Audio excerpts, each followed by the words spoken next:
Le domino, les Whittakers. L'un n'allait pas sans l'autre. Dans les années 60, le domino à Revin était le haut lieu de rassemblement de la jeunesse, surtout de la Vallée, comme on disait à l'époque. L'entrée, située d'abord dans la rue Ledru-Rollin, ensuite sur le quai Camille Desmoulins, s'assimilait à un passeport pour voyager des heures et nous évader dans notre plaisir favori, danser et surtout écouter la musique que distillaient les rockers musiciens.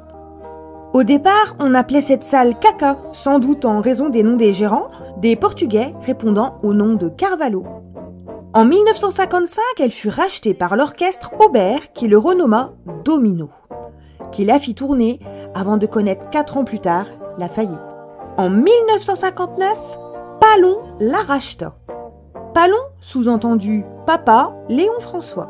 Ensuite, il acquit tout le matériel qui s'y trouvait aux enchères.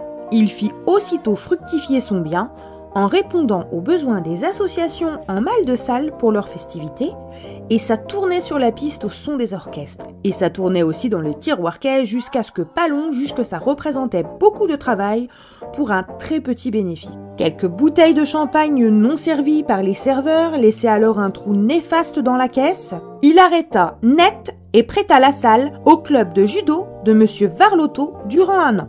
Jean-Louis, le fils de Palon, pongiste passionné et compétiteur, observa à la télé du bar La Civette le succès des yéyés du golf Drouot parisien. Il proposa au patriarche ni plus ni moins que de lui prêter la salle pour tenter une aventure similaire au domino. Palon ne fut pas chaud, et pas du tout.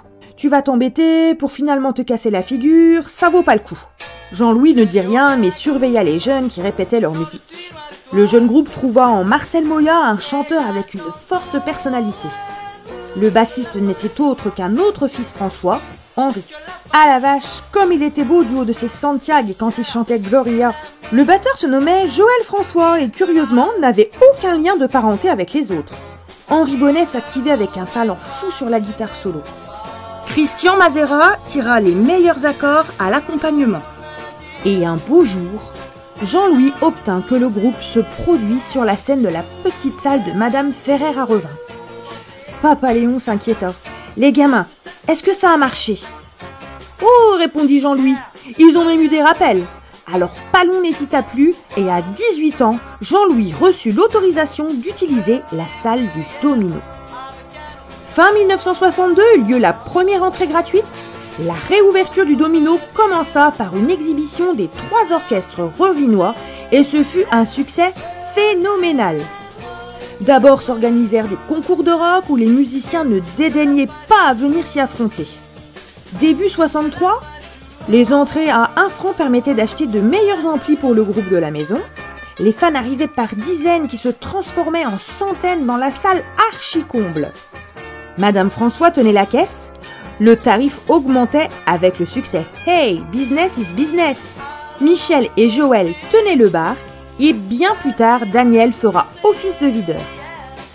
Palon régnait sur un semblant de service d'ordre, car Palon n'écoutait que son bon cœur. Lorsqu'il échappait au regard de son épouse, il laissait passer de pauvres diables désargentés. Oh, ils n'étaient pas nombreux, car en 1963, personne ne connaissait le chômage. La ville offrait 12 000 emplois pour 10 000 habitants. Dans les années 70, le déclin pouvait se percevoir, mais rien à voir avec la débandade actuelle. La salle accueillera d'authentiques gloires où les stars montantes d'alors. Le grand Vince Taylor, rocker américain de cuir vêtu, Ronnie Bird, Monty, plus ceux que la mémoire a oubliés, mais qui furent nombreux. Pour une simple raison, 2 capitales attiraient les musiciens, Paris et Bruxelles. Et dans l'axe se trouvait un point de chute à ne pas négliger, la salle de concert ardennaise, le Domino de Palon. Le Martin Circus, invité par Palon, nécessita la location de la grande salle de la campagne. Le groupe des gamins va élire définitivement domicile au Domino, s'y produire le plus souvent le dimanche en matinée et choisir comme nom de scène les Whittakers. Il s'est dit qu'au départ, ils optèrent pour les Aiglons. Mais les Aiglons existaient déjà et avaient goûté un peu au succès. Alors, Quelle bonne idée que de se rabattre sur un nom à consonance anglo-saxonne, mais bien de chez nous, car on connaissait mieux sous l'appellation étang de Vitaquer l'actuel lac des Vieilles Forges. Dire que ce groupe était bon relève d'une lapalissade. Il arriva souvent que la piste soit vide, le public préférant écouter plutôt que danser. Les Vitakers iront en finale de la Coupe Albert Renner, Ashtendre et Tête de Bois à Hirson en avril 1964.